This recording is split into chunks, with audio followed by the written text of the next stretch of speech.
Casey, the Greedy Young Cowboy. This is a book about being thankful. I'm thankful for all of you. Here we go, kiddos. Cowboy Casey had a horse, a purebred pedal horse, of course. He raced it round the kitchen chairs and galloped up the hallway stairs.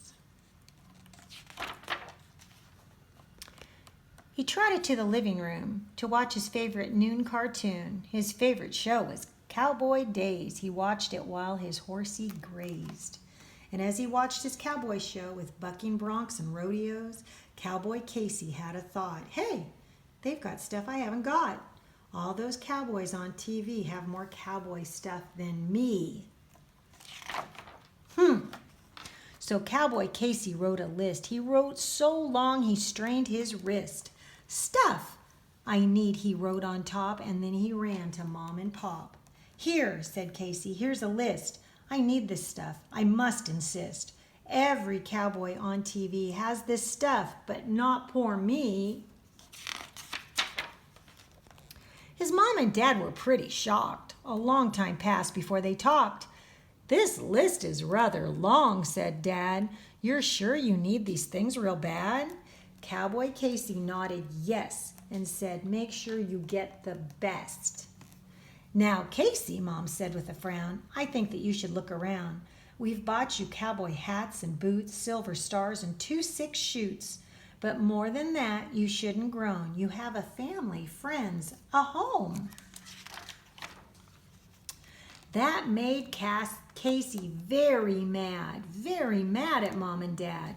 He jumped upon his horse's back and stormed outside. The door went smack.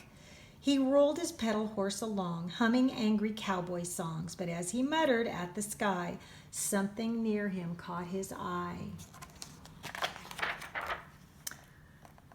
A poster for a rodeo? A rodeo? What do you know? With cowboys, hot dogs, bulls, and clowns coming soon to Casey's town. Cowboy Casey snatched the sign and pedaled home in little time. Forgetting that he'd been so mad, he showed the sign to Mom and Dad. Sure, they said, we'd love to go. We'll take you to the rodeo. The rodeo was big and loud. What a show and what a crowd. They rode on bulls and broncos too. It was like a dream come true.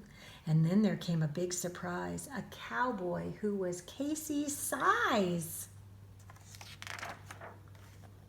Casey watched the boy and thought, what a swell life that kid's got. His parents must be really great. I'll bet that he's not even 8.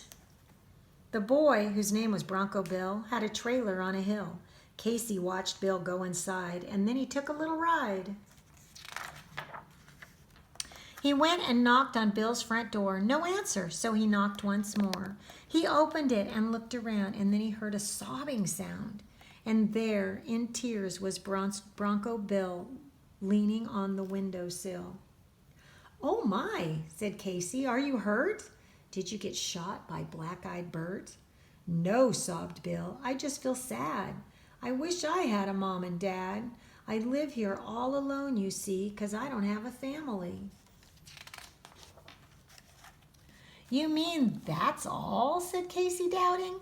That's no reason to be pouting. You've got everything you need, bulls and guns and broncs with speed. Sure, said Bill, but I'm alone. Would you want this for your home? All the others in the show have a home, a place to go. Look around, what do you see? Is this the place you'd want to be? The place was small and dark and sad. No pets, no friends, no mom and dad. How awfully lonely, Casey thought. I'd rather have the life I've got. It all came clear to Casey then how awfully thankless he had been. Thankless for the things he had. Thankless for his mom and dad. All this time he'd whined and moaned while living in a happy home. And as he hung his head in shame, he heard a voice call out his name. Casey, Casey, where are you? It's time to go. The show is through. Quickly, Casey got a plan. Come on, he cried and took Bill's hand. Hey, Mom. Hey, Dad, Casey screamed. They turned and both their faces beamed. Casey, son, where did you go? You had us worried sick, you know. Meet my new pal, Bronco Bill. He lives alone up on the hill. He's even in the rodeo. He's the best one in the show. And he's got tons of cowboy stuff, but I found out that's not enough. You see, he has no mom or dad, and that's why Bronco Bill's so sad. He really shouldn't be alone. Don't you think he needs a home? I could sort of be his brother. You could be his dad and mother, 'cause you're the greatest mom and dad, and having you sure makes me glad. Cowboy Casey's parents smiled and hugged their little cowboy child. They hugged his new friend Billy too. This thankfulness was something new. It's a good thing to be thankful, guys. The Bible verse is, "Give thanks to the Lord, for he is good, for his loving kindness is everlasting." Psalms 118:1.